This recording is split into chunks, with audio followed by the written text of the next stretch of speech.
చంద్రశేఖర్ గారు, మొత్తానికి పోలింగ్ ప్రక్రియ అయితే ముగిసింది. సో ప్రశాంతంగా అయితే ముగిసింది. తెలంగాణల గురించి మాట్లాడుకుంటే ఇప్పటి వరకు ఉన్న దాని ప్రకారం 65% పోలింగ్ నమోదైందని, 2019లో 62.77% నమోదైంది. సో మొత్తం మీద తెలంగాణ రాష్ట్రం ఏర్పడిన తర్వాత అత్యధికంగా పోలింగ్ శాతం నమోదైంది. అంటే వికాసరాజు గారు కూడా అదే చెప్పారు, 3 నుంచి 5% అధికంగా పోల్ అవుతున్నది ఈసారి. సో పూర్తి స్థాయి రిజల్ట్ రేపు ప్రకటిస్తామని చెప్పి కూడా ఎలక్షన్ కమిషన్ చెప్పింది. కాబట్టి సరే, ఇప్పటి వరకు వేసుకున్న ప్రకారమైన 65% పోలింగ్ నమోదైనట్టు. సో ఇది గతంతో పోలిస్తే ఎక్కువ అయినా మరి ఇది ఎవరికి, ఏ పార్టీకి ఎంతవరకు కలిసి వస్తుంది? అసలు ఏ పోలింగ్ శాతము ఆ సరళి చూసుకుంటే మీకు ఏమనిపిస్తుంది?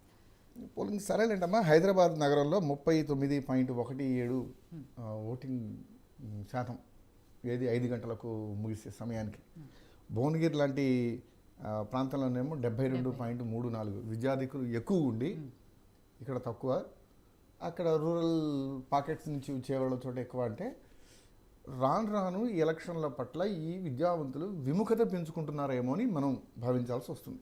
సరే, హైదరాబాద్లో తక్కువ ఉండడానికి కారణం ఏంటంటే 20 లక్షల మంది ఇక్కడి నుంచి ఆంధ్రాకి వెళ్ళిపోయినారు టపటప ఓట్లు వేయడానికి. కాబట్టి హైదరాబాద్ ఓటర్లు అక్కడికి వెళ్ళినట్టే వాళ్ళు అక్కడ ఓటర్లు కదా, ఆంధ్రప్రదేశ్ వాళ్ళు డబల్ ఓటర్లు ఇక్కడ వేస్తారు, అక్కడ వేస్తారు.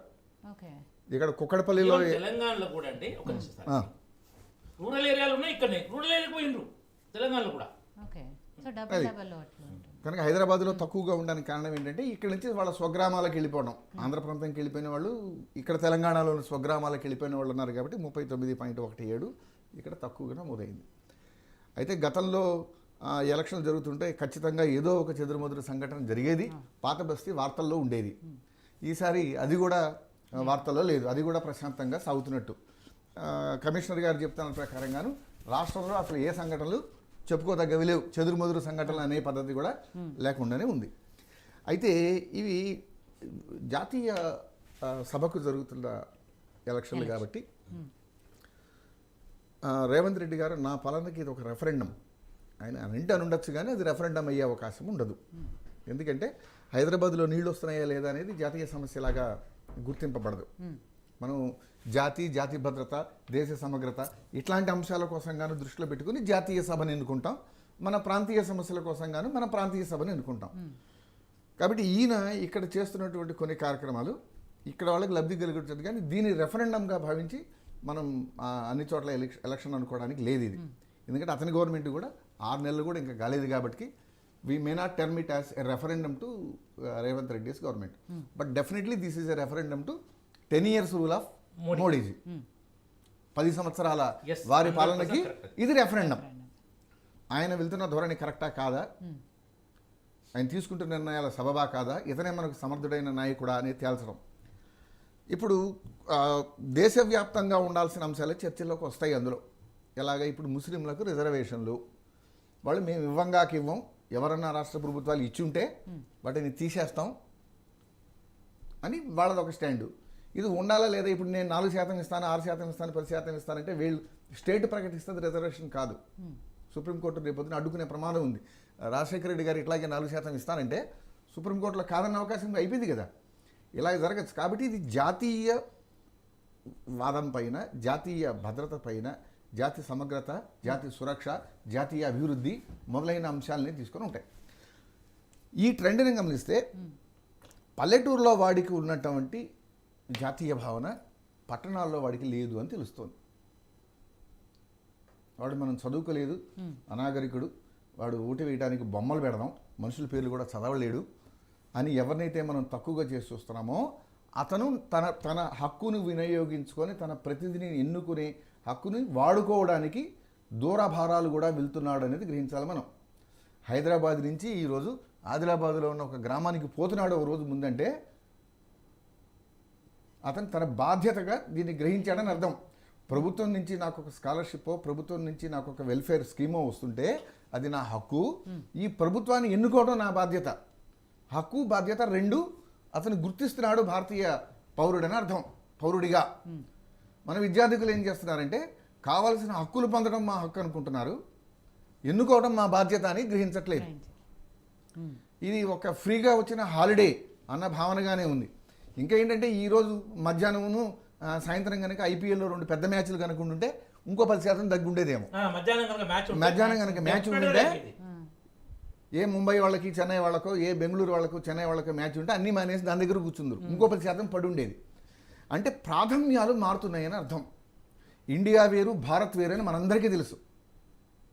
మనం పైకి చెప్పకపోయినా ఇండియా వేరు భారత్ వేరు. భారత్కి సంబంధించిన వాళ్ళందరూ బాధ్యత గుర్తించి వెళ్తున్నారు.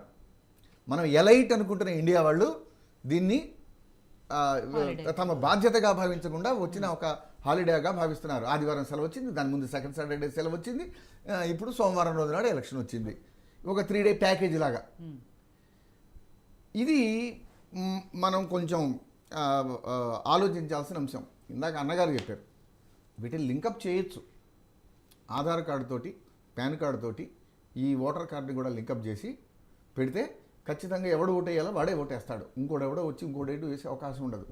ఇలా లింకప్ చేస్తే రేపు పొద్దున ఇన్ని బూతులు పెట్టాల్సిన పని కూడా ఉండదు. ఆన్లైన్ వ్యవహారం కూడా స్టార్ట్ చేయొచ్చు. ప్రతి వాడి చేతిలోనూ మొబైల్ ఫోన్ ఉంది కాబట్టి నీ ఆధార్ లింక్డ్ మొబైల్ ఫోన్కి ఒక ఓటీపీ వస్తుంది. ఆ ఓటీపీ కొట్టు, నీకు నచ్చిన పార్టీకి ఓటేయి.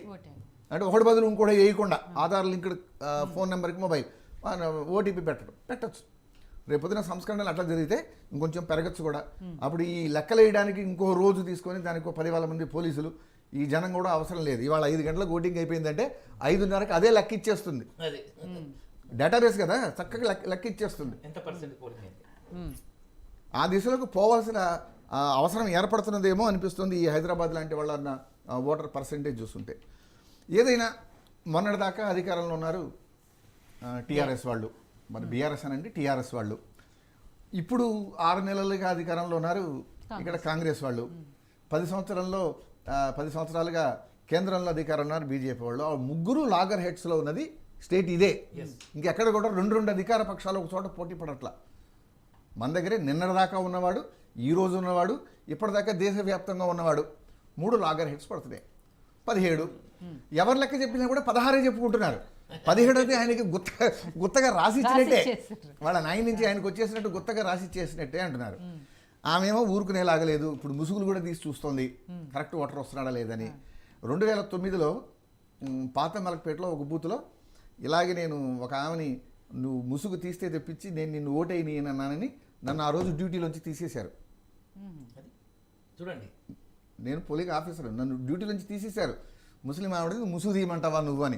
ఐడెంటిఫై చేయకుండా ఎట్లా నేను అసలు పొద్దున 9 గంటలకి పెట్టి కూర్చున్నాను. నేను ఐడెంటిఫై చేస్తే కానీ నేను ఎమ్మడే రిలీవ్ వచ్చారు. నేను 9:30కి లేను డ్యూటీలో. ఇప్పుడు ఇన్నాళ్ళకి అది 2009లో జరిగితే ఇప్పుడు మాధవలత గారు ఈరోజు ముసుగు తీసుకుంది. ఈసీ ఎమ్మడే దాన్ని కాన్ఫిడెన్స్లో తీసుకుంది. అంటే ఈసీ మరి వితౌట్ ఏమిటి ఐడెంటిఫైయింగ్ ద క్యాండిడేట్ అనుకుంటుందా, అదే it is their right to come in their religious role to a secular duty అనుకుంటుందా? ఇది సెక్యులర్ వ్యవహారం ఓటు వేయటం అనుకుంటుందా? రేపొద్దున ఆయన ఇచ్చే క్లారిఫికేషన్ బట్టి తెలుస్తుంది. ఏదైనా 3 శక్తులు ఇక్కడ పోటీ పట్టం.